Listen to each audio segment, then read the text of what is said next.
ইয়াউমা লা ইয়ানফাউ মালু ওয়ালা বানুন। আল্লাহু আকবার।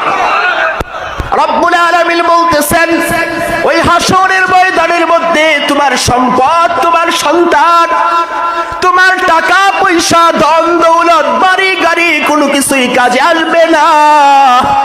আল্লাহ বলেন তোমার একমাত্র কাজে আসবে হচ্ছে ইল্লা মান আতাল্লাহা বিকলবিন সালিম। আল্লাহু আকবার।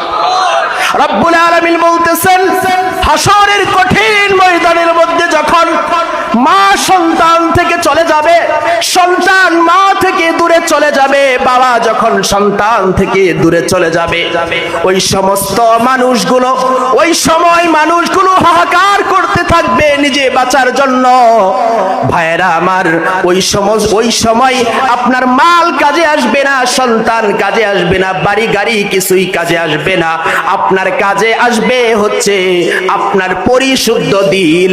যেই দিল দিয়া আল্লাহর কথা শুনলে, যেই দিল দিয়া আমার রাসূলুল্লাহর কথা শুনলে আপনার দিল ভালো লাগে, আপনার দিল সতেজ হয়ে যায়, ওই দিলটাই হাসরের ময়দানে আল্লাহর কাছে কাজে আসবে। সুবহানাল্লাহ।